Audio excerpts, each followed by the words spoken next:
Coming back home seems like forever since we played at home. It's a good matchup. They're struggling a little bit, as well as we are. Both of us are hunting a quality win. Monroe's had Troy's number here the last several years, and that's something that we've got to change. And I'm looking forward to getting back and getting engaged with the student body this week and really reaching out to them and getting them here. And we need the local people here in the Troy and Dothan and Montgomery areas to come out and support us.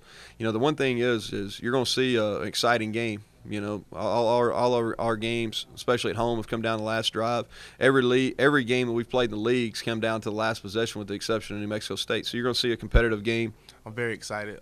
No one likes to be away from home for so long, and I'm ready to perform, and I feel like we're ready to get this win at home. Tough emotional loss on Saturday. I thought our coaching staff did a tremendous job getting our guys ready. I thought our guys were prepared. And we had really good schemes in place, game plans in all three phases. Proud of our team. Thought we played really, really hard. We competed. We're showing signs of growth. I think that's clear. So we get down the whole 7-0, been able to fight back and take the game into overtime and absolutely have a chance to win. We're beat up a little bit right now. And we were beat up on Saturday, had a lot of guys step up and fill in and made plays. Offensively, looking back, this second week in a row, we've played good offensive football. I think we scored 93 points the last 2 weeks combined. App's very good on defense, best defense in our league. I think they were number 7 in the country coming in. We had the highest yards against them. We had the highest, or tied for the highest point total. I think Adam told me the previous 6 group of 5 teams they played had scored a combined 43 points. We scored 41 in a single game.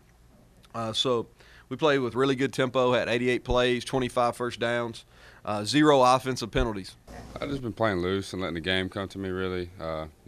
Not playing tight, just letting the game come to me. And just playing, just staying with my reads and staying with what Coach Brown and all offense coaches are asking me to do.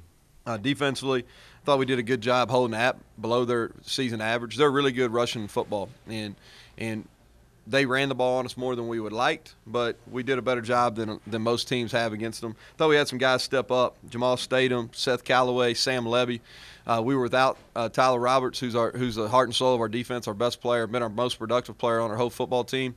I think we finally got to the point to where the level of play that we're at, that we like it there. And I think now we just need to be focused on being consistent and try to bring that same intensity this week that we brought the last 2 weeks.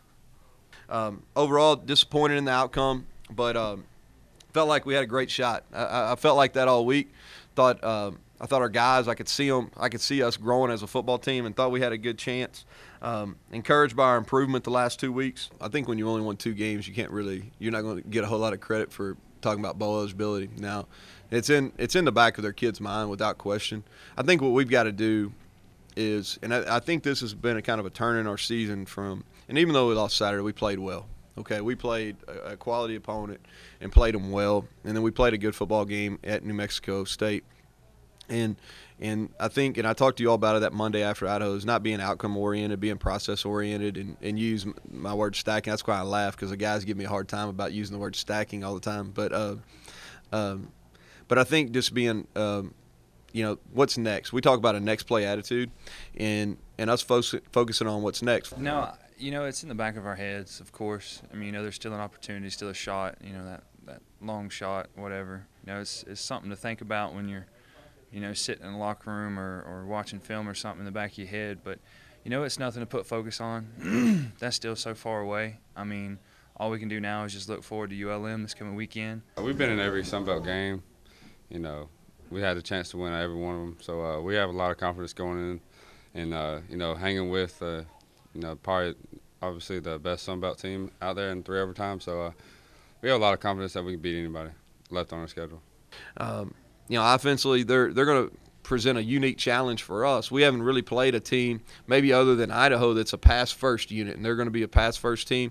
A lot of empty formations. They play a lot of unbalanced. They're going to get their leading receiver back, Caesar.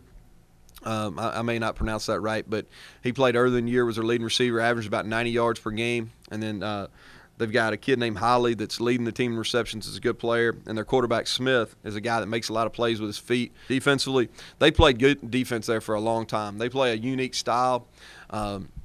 three-down team that really pressures, a lot of 5- and 6-man pressures, a lot of man coverage. Their nose tackle Johnson was an All-American candidate, couple years in a row, first team All Sun Belt. Linebacker Hunter Kissinger is a guy that makes a ton of plays, and then they've got a kid that plays safety for them. They call it the Hawk position, named Mitch Lane, that is a really good player and made a lot of tackles against us at Kentucky last year.